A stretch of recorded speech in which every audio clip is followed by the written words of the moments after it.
আসসালামু আলাইকুম, সবাই কেমন আছেন? আশা করি সবাই ভালো আছেন। স্বাদ ও স্বাদের গল্পের সাথে আবারও আসলাম আপনাদের জন্য নতুন একটা রেসিপি নিয়ে। সো আজকে আমি ডায়েট ফুড দেখাচ্ছি। ডায়েট ফুডের জন্য আমি এখানে কি কি নিয়েছি সেটা আপনাদেরকে দেখাচ্ছি।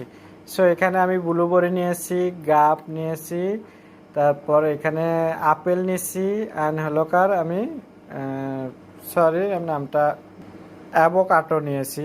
সো আমি অ্যাভোকাডো নিয়েছি, এটা ভুলে গেছিলাম নামটা। এখন আমি এটার জন্য কি কি দিয়ে ব্যাটার তৈরি করবো সেটা দেখাচ্ছি। সো এখানে একটা বাটি নিয়েছি, আমি বাটিতে টক দই নিচ্ছি 2 টেবিল চামচ। আমি টক দই নিয়েছি এখানে। এখন আমি এখানে তোকমা মিশ করতেছি। সো তোকমাটা দিয়ে আমি এখন ফেটে নেব ভালো করে।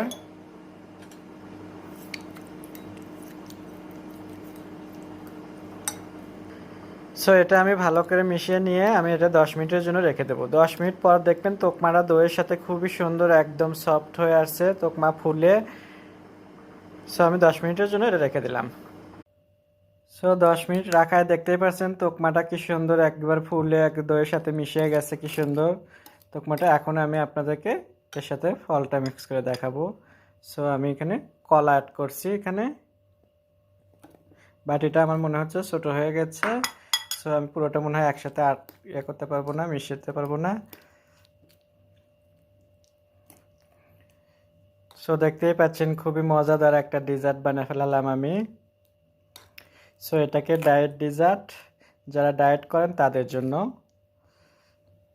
সো বাটিটা আমার ছোট হয়ে গেছে, আমি এখন আবার একটু চেঞ্জ করে ওটাতে নিছি। দুইটা বাটি একই, একটু 19 আর 20। সো আমার এটা মিক্স করা হয়ে গেছে। আশা করি আপনাদের সবার ভালো লাগবে।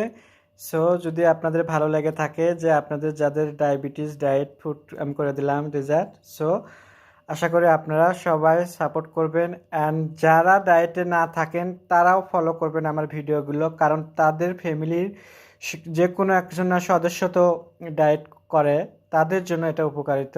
সো আপনারা তাদেরকে এটা বানিয়ে দেবেন। তা না হলে তারা নিজেরাও বানিয়ে নিতে, যদি খাওয়ার মতো হয় তাহলে তারা নিজেরাই বানিয়ে খেতে পারবে। সো আশা করি আপনাদের সবার ভালো লাগবে। যদি ভালো লেগে থাকে, স্বাদ ও স্বাদের গল্পের সাথে থাকবেন। সবাই ভালো থাকবেন। আল্লাহ হাফেজ।